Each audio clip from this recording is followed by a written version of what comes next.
लाडक्या बहिणींनो नमस्कार।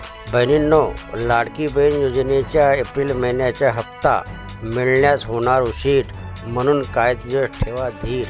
तर चला बहिणींनो, उशीर होण्याचे मुख्य कारण काय आहे ते आपण पाहूया। याचे मुख्य कारण म्हणजे योजनेच्या अर्जाची तपासणी पूर्णपणे झालेली नाही। सरकारी यंत्रणांद्वारे सध्या लाडकी बहीण योजनेच्या अर्जाची तपासणी जोरदारपणे सुरू आहे।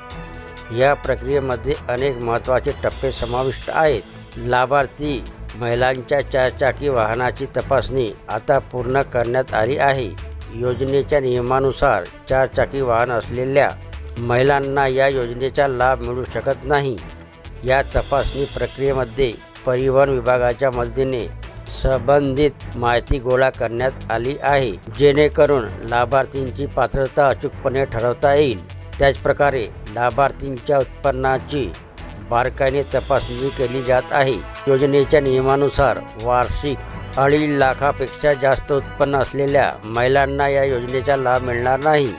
या तपासणी प्रक्रियेसाठी महिला व बाल विकास विभागाने आयकर विभागाकडून सुमारे 2.63 लाख लाभार्थी महिलांच्या उत्पन्नाची माहिती मागवली आहे, परंतु ही माहिती विभागाला अद्याप मिळालेली नाही। त्यामुळे तपासणी प्रक्रियेत आणखी विलंब होत आहे। दरम्यान अधिकाऱ्यांच्या प्राथमिक तपासणीत असे दिसून आले आहे की काही महिलांनी योजनेच्या नियमाचे उल्लंघन करून लाभ घेतला आहे। विशेषतः 2.5 लाखापेक्षा जास्त वार्षिक उत्पन्न असूनही काही महिलांनी योजनेचा लाभ घेतल्याचे समोर आले आहे। अशा प्रकरणामध्ये कठोर कारवाई केली जाऊ शकते आणि अपात्र लाभार्थ्यांना मिळालेली रक्कम परत करावी लागू शकते। त्याचप्रकारे एप्रिल महिन्याच्या हप्त्याबद्दल बोलताना महिला व बालविकास मंत्री आदिती तटकरे यांनी या संदर्भात स्पष्ट केले आहे की एप्रिल महिन्याच्या हप्त्याचे वितरण लांबणीवर जाऊ शकते। त्यांनी सांगितले की सर्व अर्जाची काळजीपूर्वक तपासणी पूर्ण झाल्यानंतरच पात्र लाभार्थींना हप्ता वितरित केला जाईल।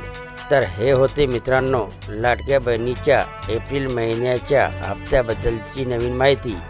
माहिती आवडली असेल तर चॅनलला सबस्क्राईब करायला विसरू नका। जय महाराष्ट्र मित्रांनो।